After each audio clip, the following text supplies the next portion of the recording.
Sensation, le MAG.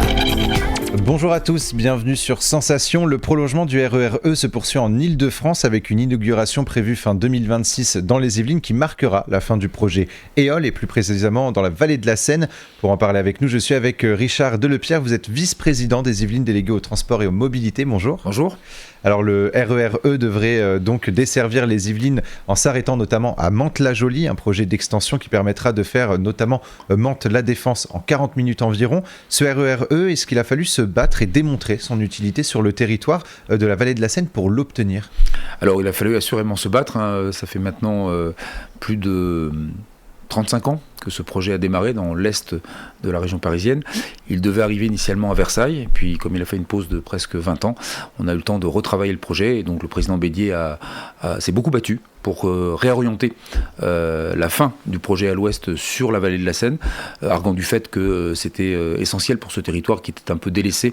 d'avoir une connexion efficace vers les zones d'emploi dans un sens et dans l'autre, et donc ce projet a été retravaillé, et depuis maintenant 10 ans, les travaux par étapes permettre au RER de progresser et d'arriver à son terminus, puisque Mantes sera le terminus technique, le bout de la ligne, et donc évidemment emblématiquement marquera la fin de ce très grand projet d'aménagement, puisque c'est la grande ligne de RER depuis les lignes de Paul Delouvrier, ce qui nous renvoie de longues années en arrière. Alors ce projet EOL, justement, il ne concerne pas seulement la ville de Mantes-la-Jolie, mais également Poissy et les Mureaux, avec la possibilité de faire Poissy-Nanterre en à peine 11 minutes selon les estimations. En attendant l'arrivée du RER E sur le territoire, quel est le quotidien des Yvelinois du secteur qui doivent justement se rendre sur Paris ? Alors le quotidien, il n'est pas simple, puisque pour ceux qui font dès à présent le choix des transports en commun et du train, eh bien, ils vivent des transports un peu compliqués parce qu'il y a des phases travaux longues et importantes qui sont forcément ont des conséquences en termes de vitesse des trains ou de trains supprimés pour permettre aux équipes de faire des travaux, notamment le soir et le matin. Et ces travaux sont longs, donc c'est vrai qu'on peut s'interroger, et donc à un moment il y aura une fin des travaux et une livraison de cet équipement. Et puis pour ceux qui font le choix ou qui ont rebasculé sur la voiture, l'actualité de l'autoroute A13 rend l'arrivée sur Paris elle aussi très compliquée. Donc on est vraiment conscient qu'en ce moment les mobilités, en tout cas entre l'ouest des Yvelines et l'approche couronne ou Paris sont un combat aujourd'hui en ce moment. Et une meilleure offre justement des transports donc sur le territoire de Mantes, Poissy ou les Mureaux permettra justement aux travailleurs qui doivent se rendre sur Paris de pouvoir acheter notamment dans ces secteurs. Alors il va y avoir un double effet qui se coule, Tous ceux qui habitent aujourd'hui vont pouvoir mieux se déplacer vers les zones d'emploi. Tous ceux qui vont venir travailler, parce que nous avons dans cette partie des Yvelines des pôles d'attractivité, vous parliez de Poissy tout à l'heure, demain on a Stellantis, qui est quand même un acteur économique majeur, qui va concentrer 8000 emplois sur ce site dans quelques années. Donc on a un vrai défi de bien accueillir les gens qui vont venir travailler, qui ne vont pas tous habiter à Poissy, quel que soit le mode de transport qu'ils choisissent, la route, on en reparlera, mais évidemment le train et les combinaisons de transport, que ce soit le T13, que ce soit le RER E, le RER A, puisqu'il y aura des systèmes de correspondance, doivent vraiment permettre de faciliter l'accès à nos zones d'emploi dans les Yvelines en transport en commun. Et puis vous le disiez aussi, il y a des gens qui vont faire le choix de venir habiter dans les Yvelines parce que le foncier est extrêmement cher dans Paris, Proche-Couronne, etc. Et donc l'idée, c'est aussi permettre de faciliter l'installation de nouveaux habitants dans ce secteur et qu'ils aient la possibilité,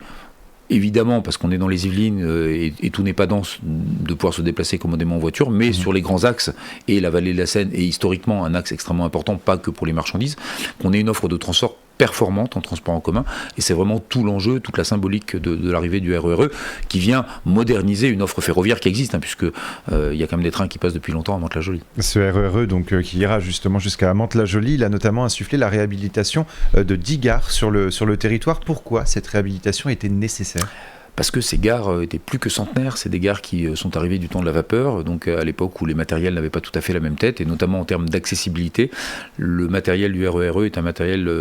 qu'on appelle à plancher haut, et donc il faut rehausser les quais pour permettre d'avoir une accessibilité parfaite à la fois pour les valides et puis pour les personnes à mobilité réduite. Et c'était aussi l'occasion de moderniser les équipements, la sono, les écrans, et de les mettre au standard des gares de RER qu'on a sur les autres lignes. Donc c'est un exercice assez classique que les opérateurs opérateurs ferroviaires ont fait sur toutes les autres branches au fur et à mesure de l'arrivée de ces matériels qui sont aujourd'hui très capacitaires, avec ces grandes portes, avec ces plateformes qui permettent à la fois en heure de pointe de voyager dans de bonnes conditions et puis en heure creuse d'avoir les éléments de confort que vous attendez d'un train, parce que même si on ne fera plus que 40 minutes, ça reste quand même 40 minutes et donc il faut voyager dans de bonnes conditions. Alors cette volonté justement de rendre accessible le RER E jusqu'à Mantes-la-Jolie date, vous l'avez dit, de 20 voire 35 ans. Comment ce projet est-il financé et malgré les difficultés actuelles du département, est-ce que le projet pourrait être livré à temps ? Alors, on est sur ce qu'on appelle un coût parti, voire même très parti. Alors évidemment, les sommes sont très impressionnantes. Au total, on parle de plus de 4 milliards d'euros, donc c'est extrêmement conséquent. Le département s'est engagé, et respecte évidemment ses engagements depuis le début, à hauteur de 5% de ce montant. Donc au départ, on était sur une facture à 200 millions d'euros.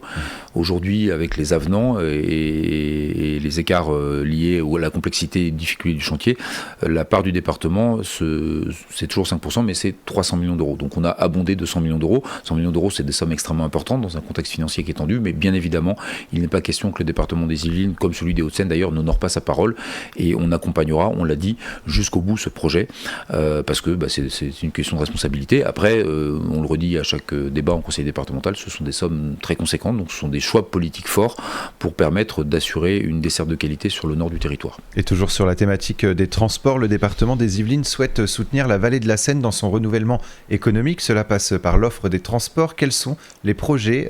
pour permettre justement une meilleure offre des transports sur ce territoire ? Alors j'en parlais tout à l'heure, l'un des points névralgiques c'est Poissy, parce que c'est déjà aujourd'hui un endroit où se concentre beaucoup d'emplois, c'est aussi un endroit où se concentre beaucoup d'infrastructures routières et ferroviaires, et donc vraiment l'idée demain c'est de faciliter la bascule. On est conscient que dans les Yvelines, tout le monde n'aura pas une gare près de chez soi, on a toute une partie qui est dans la ruralité, c'est un des charmes de notre département. L'idée c'est que les gens qui partent de ces petites villes ou de ces villages trouvent rapidement de quoi se garer, à proximité de gare, et derrière n'attendent pas le train pendant une demi-heure ou 3/4 d'heure.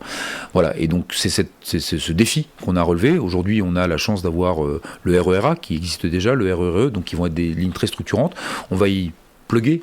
y brancher une ligne de tram qui est la ligne T13 qui va faire du nord-sud, et puis on est en train de compléter, on parlait de la modernisation des gares, c'est aussi la question des parkings, les parkings relais, les parkings qui permettent de venir en proximité de la gare, basculer sur un mode décarboné, plus performant, et puis le soir, voilà, faire son parcours terminal. Donc l'enjeu, il est à la fois d'offrir de la fréquence sur les lignes de train et de l'accessibilité, tout mode, voiture bien évidemment, mais aussi vélo, piéton. Donc on travaille vraiment, c'est la responsabilité du département, ce qu'on appelle le dernier kilomètre autour des gares, jusqu'à des aménagements très fins qui permettent de rentrer dans des gares, et je le disais tout à l'heure, une gare du 19e siècle, ça n'a pas été pensé pour des flux importants, ça n'a pas été pensé pour des gens avec des bagages, ça a été encore moins pensé pour des fauteuils. Demain, il faut que ces gares soient au standard du 21e siècle et que quel que soit le public qu'on accueille, il puisse s'approcher le plus du train et rentrer facilement dans la gare. Et vous l'avez évoqué notamment avec cette volonté de rendre aussi les territoires un peu plus ruraux accessibles en transport, notamment pour permettre justement cette facilité de transport et peut-être d'accès à l'emploi. C'est le défi, c'est évidemment le défi qu'on a quotidiennement dans les Yvelines. On a une partie très urbaine, très dense, mais plus de la moitié du département est en zone très peu dense, avec des gens qui sont très dépendants de la voiture, qui n'ont pas toujours les infrastructures routières à la hauteur de leurs attentes. Donc on a le problème, et vous le savez, de transit des poids lourds dans ces petits villages qui sont charmants, mais quand ils voient passer des 38 tonnes qui sont guidés par Waze et qui passent par ce qu'on pense être l'itinéraire le plus rapide, on a ces difficultés. Et donc on est évidemment à l'écoute de nos collègues de ces territoires pour demain permettre très rapidement, en tout cas pour leurs habitants, de rejoindre des modes de transport qui sont protégés du trafic routier qui circule dans le département, et puis de se dire que de toute façon nous avons une responsabilité. Alors on va avoir des réponses sans doute avec les bus aussi, puisque ça coûte moins cher que les trains. Le Car Express est un produit dont on entend parler régulièrement, mais qui revient sur le devant de la scène, parce qu'il nous permet, avec une infrastructure routière de qualité, c'est la chance, on en a une comme ça dans les Yvelines, d'offrir du transport en commun beaucoup plus rapidement que les projets ferroviaires dont on vient de parler, qui en termes de délai sont beaucoup plus longs. En quelques secondes, est-ce qu'il y a urgence à pouvoir offrir une meilleure offre de transport justement pour les habitants de la vallée de la Seine ? Oui, il y a urgence, parce que ce territoire reste encore un territoire fragile en termes d'emploi, donc on sait que l'un des éléments essentiels, soit de désenclavement, soit d'attractivité pour les entreprises qui viendront sur le territoire, on parlait de Stellantis, il passe par des transports en commun de qualité, pas parce que les politiques pensent que c'est parce que les salariés le réclament aujourd'hui, et donc on a des exemples d'entreprises qui n'arrivent pas à s'implanter parce que les salariés disent mais s'il n'y a pas de transport en commun, on ne viendra pas. Donc on sait que c'est déterminant pour l'attractivité du territoire. Merci beaucoup Richard Delepierre d'avoir été avec nous sur Sensation. Je rappelle donc que vous êtes le vice-président des Yvelines délégué au transport et aux mobilités. Pour plus d'informations, on peut se rendre notamment sur le site yveline-info.fr. Et pour revoir ou réécouter cette émission, rendez-vous sur notre site, notre chaîne et notre application Radio Sensation.